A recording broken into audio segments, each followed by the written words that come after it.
पक्षीय भेदभाव न करता शेवटच्या बहिणीपर्यंत योजनेचा लाभ मिळवून द्या.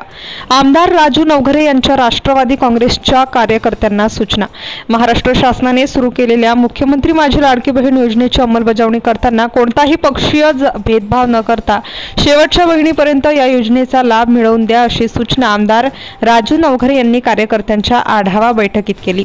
येथील मयूर मंगल कार्यालयात मुख्यमंत्री माझी लाडकी बहीण योजनेचा आमदार राजू नवघरे यांच्या हस्ते शुभारंभ करण्यात आला. तसेच योजनेच्या अंमलबजावणी संदर्भात कार्यकर्त्यांची आढावा बैठक घेण्यात आली.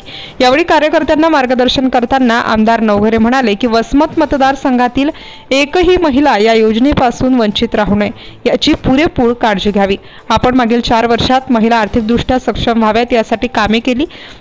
यामध्ये पिठाच्या गिरणी, शिलाई मशीन देऊन त्यांना रोजगार उपलब्ध करून दिला. तसेच त्यांच्या आरोग्याची काळजी घेताना नेत्र शिबिर, आरोग्य शिबिर घेऊन गरजू रुग्णांच्या शस्त्रक्रिया देखील केल्या. सर्व 18 पगड जातींच्या समाजबांधवांना सोबत घेऊन विकास करण्याचे काम केले. मात्र काही दिवा स्वप्न पाहणारी बॅनरबाजी करीत श्रेय घेण्याचा प्रयत्न करीत असल्याचे त्यांनी म्हटले. आपण करत असताना शेतकऱ्यांना उत्पादनात अडसर ठरणारे रस्ते, पांदन रस्ते, उच्च क्षमतेने वीज पुरवठा, ग्रामीण रस्ते आणि मूलभूत सुविधा निर्माण केल्या आहेत. मागील 40 वर्षात जे काम झाले नाही ते या 4 वर्षात केले. त्यामुळे कार्यकर्त्यांनी कुठेही राजकारण न करता तळागाळातील माणसांपर्यंत योजना पोहोचवून त्यांना लाभ द्यावा, अशा सूचना केल्या. प्रतिनिधी अनिता चव्हाण, वसमत.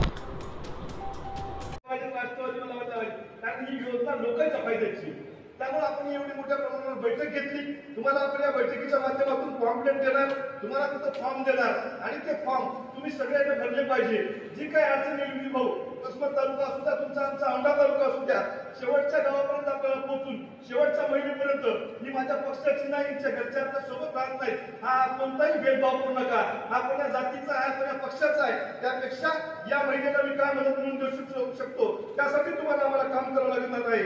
त्याचबरोबर आपण जवळपास 4.5 वर्षापूर्वी तुम्ही आम्हाला वसमत विधानसभेच्या नेतृत्व देण्याचं काम केलं.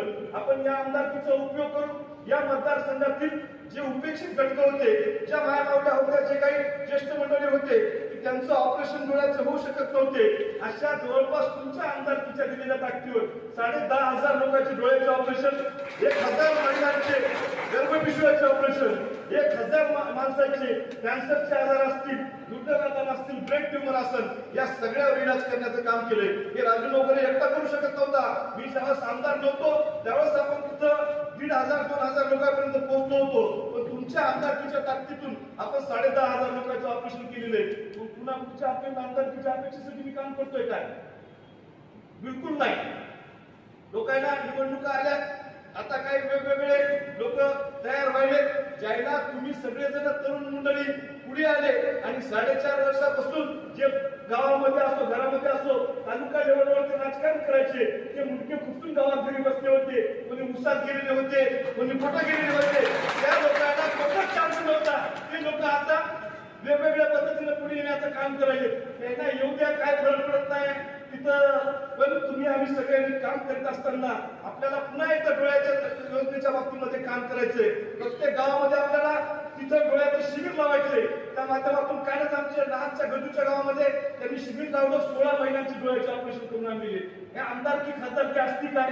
आमदारकी खासदारकी नगरपालिकेचं पद असो, जिल्हा परिषद सदस्य पद असो, हे लोकांच्या कामासाठी वापरायचं असते. आपण त्या माध्यमातून 65,000 लोकांना पंढरपूरची यात्रा तुमच्या सगळ्यांच्या मदतीने करू शकतो. लोकांजवळ करोडो रुपये होते, पण ते करोडो रुपये त्याने कुठं वापरले हे तालुक्याला माहिती आहे. त्यामुळे राजकारणाचं नावच कोणी काढू नका. आपण बघत असत की तुमच्या सगळ्याच्या याच्यानं आपण 10,500 लोकांचे डोळ्याचे ऑपरेशन करू शकतो, 10,000 लोकांना चष्मे उपलब्ध करू शकतो. जर एखाद्या माणसाच्या घरी एखाद्या माणसाला तुम्ही बघत असतात की 10-15 माणसाच्या नंतर एका माणसाला कुठे जोगीसाहेब कॅन्सरचा आजार व्हायलाय. मी आज त्या माध्यमातून मुख्यमंत्री सहायता निधीच्या माध्यमातून आपण आपल्या तालुक्यामध्ये जवळपास 88 लाख रुपये आपण लोकांना मिळवून देण्याचं काम केलेलं आहे. त्यामुळे मी पक्ष बघत नाही, मी फक्त आपला माणूस बघतो आणि त्या माणसासाठी आपल्याला काम करायचंय. आज आपल्या स्टेजवरती आणि तुम्हाला सगळ्यांना मी आज बोलवण्याचं एक कारण असं होतं की प्रत्येक गावामध्ये तुम्ही बघत असताना की कॅन्सरचे पेशंट तिथं खूप मोठ्या प्रमाणावर तयार व्हायले. रुग्णसेवा हीच ईश्वर सेवा आहे. तुमचे आमदार की तुमचे पांढरे कपडे घालून फक्त मोठमोठ्या गाडीमध्ये फिरण्यापेक्षा लोकांची सेवा केल्यानंतर त्या सगळ्या पदाला न्याय देण्याचं काम सुद्धा लोक करत असतात.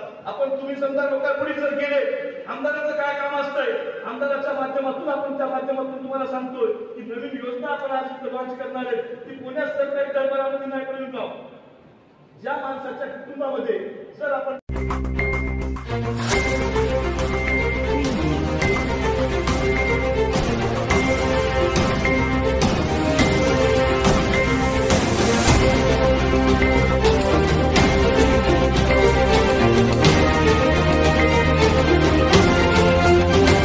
ATV न्यूज, बातमी जनकल्याणाची.